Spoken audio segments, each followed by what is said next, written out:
want to bring in former Reagan economic advisor and Laffer Associates founder and chairman Art Laffer this morning. Also joining us is the host of Varney and Company, Stuart Varney, in his studio. And Stuart, you're going to be navigating quite the open this morning, so we'll get into that. Thanks for joining the conversation. Art, good to see you, sir. Let me kick this off with you, because once again we're in an economy that is not showing much growth. Do you see a candidate out there with ideas for growth? How do you feel when you look at where we are today in terms of this economic recovery? You know, I see all the Republican candidates basically as being very pro-growth.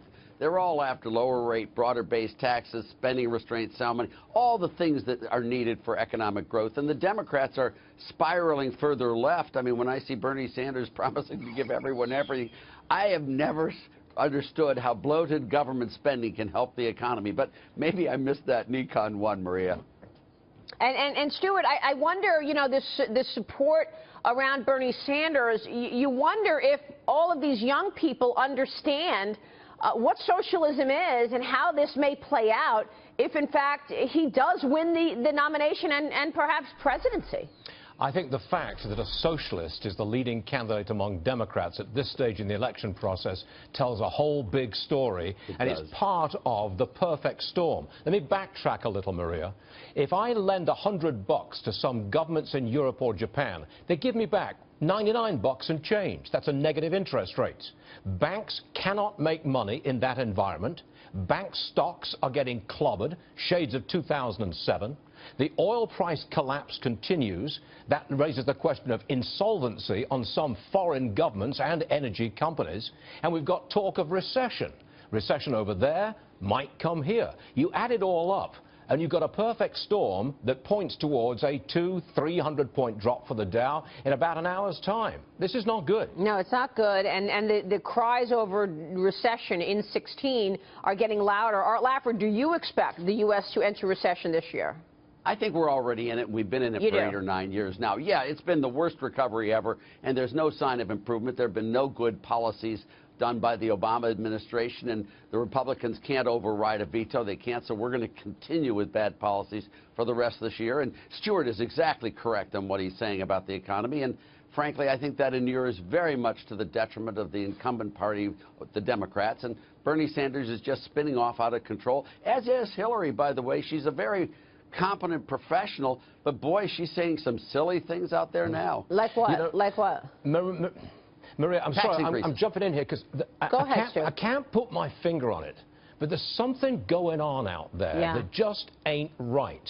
Now, maybe it's negative interest rates, the bank stock collapse, maybe it's the threat of recession, maybe there's something else as well, but there's something causing this global anxiety. It really does remind me of the atmosphere of 2007 and early 2008. I'm not saying that the two are the same and running in parallel this year and way back then, but there's something going on. I don't think we quite understand it as it is happening. I think you make a great point, Stu, and Art, you have to believe that as well, right? I mean, we're going to open up at the opening bell. Stuart's going to be navigating this in 1 hour's time. We're going to be looking at the major averages opening up at 2-year lows.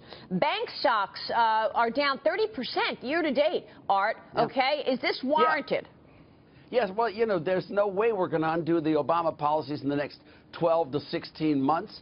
Once you get a good Republican elected, which I believe will happen, I think it'll be a huge change like it was in 1981 when Reagan took office, then you're going to get people trying to shift income out of 2016 into 2017. And this is going to be a very, very bad year, I think. But what about what Stuart's saying, that there's something going on, Art? Do you sense that? And what is it? If that's not enough going on, I don't know what more we need than another year of Obama with no chance of reprieve. It has been, you know, it's been 14, 15 years now, Maria, since they've tried to spend the economy into prosperity, tax the economy into prosperity, have zero interest rates. Who wants to invest at zero interest rates? I mean, no one does, and so we've had this disaster because of basically Keynesian economic policies. You're saying, look, you're expecting a Republican win in November. Very much so. Let me just chuck this hat into the ring. At about 9:45 Eastern Time this morning, Donald Trump will be on the show on the Fox Business Network. And obviously, I'm going to raise the question, what would you do about this mess that we've got on our hands right now? What would you do, Donald? I'll ask him that question directly. About less than about an hour and 10 minutes from now. Yeah. Ask him about taxes. Ask him about what he would do on taxes, what he would do on government spending, what he would do on subsidizing losing companies like Solyndra, what he would do on all of these. And I'll bet you get some pretty great answers, Stuart. I mean, this guy is saying lots of stuff that's good. I mean, really good. He's not a bad tax plan. I mean, his tax plan has got Art Laffer written all over it, actually. Now, I obviously like that. I'm not sure I'd go with that tax plan. Go ahead, Stu. I mean, you know, capital gains taxes, he's talking about raising some for what, like hedge fund managers. He wants to remove carried interest. Yep, he does. Okay, but everything else... But that's a different statement. That's a different statement. Everyone wants to reduce carried interest with a tax reform. You get a low rate, and you get rid of all those exemptions, exclusions, deductions, and loopholes. And you have one low-rate flat tax, and that's the way it should be. You shouldn't have, Warren Buffett paying 6/100% of his income in taxes.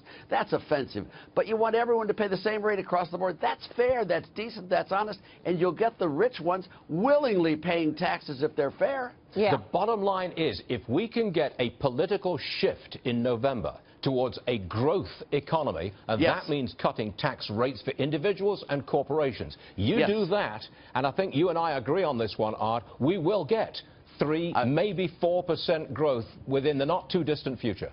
Oh, no, we'll get much more than that, Stuart. I mean, with Reagan, we got 6-7%. With Kennedy, we got much more than that. We have such a low base that we can get growth rates far higher than that, Stuart. And it's lovely being on your team, by the way, both of you. Thank you, Art.